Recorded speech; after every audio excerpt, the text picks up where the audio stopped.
Now, what is the cost per equivalent unit for conversion under the FIFO method?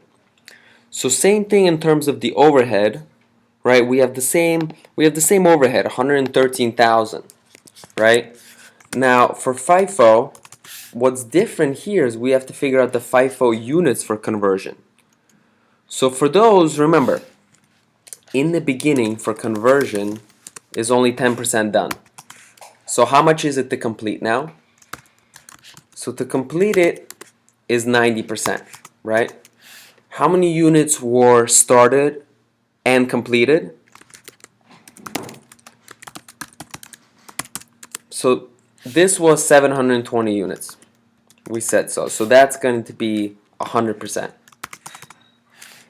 And then for ending, we have 360 units in ending, but they're 20% complete.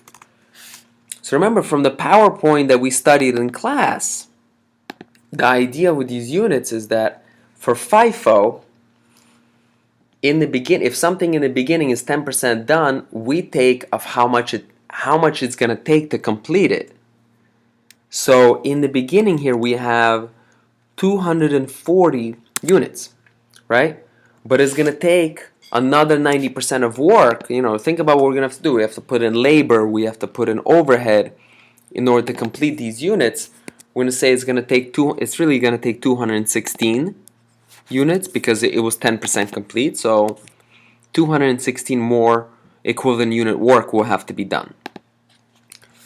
The ones that started and completed, that's 100%. We know we're going to start it from scratch and finish it. And with ending, the idea is that we have here the 360, but we're only counting what to the degree that it was finished. So it was 20% done in regards to labor and conversion. So that's how much we count of it. So altogether here, for FIFO, we have 1,008 units, right? So now we take the overhead, total overhead is 113, and total equivalent units we have is 1,008.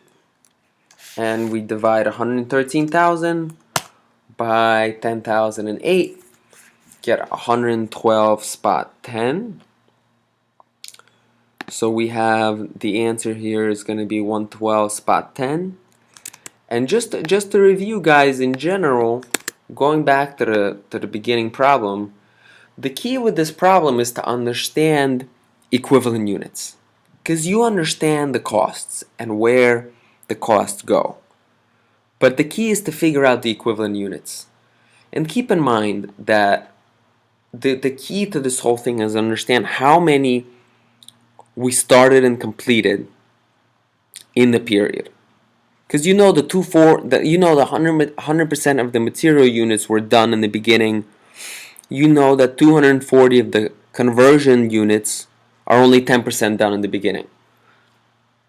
Your first job with this problem is to figure out how many were started and completed. If you can do that, then you can solve this problem. And you see how many were started and completed. I would just draw it out. You know that 960 were completed this period, right? And you know that 240 were in beginning inventory. So we must have added 720 units from scratch and finished them, and finished the 240 to transfer out 960. That's the idea. That's the only way you could finish 960 is if you added 720 and then you have the 240. That makes your 960, right? That's the only way you have it.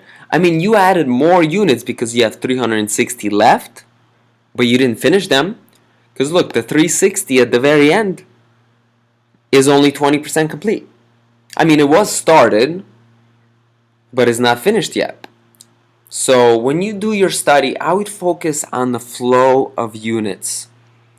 Focus on the flow of units, focus on that chart, because I'm not really too worried about your costs. I'm more concerned about how you get the units.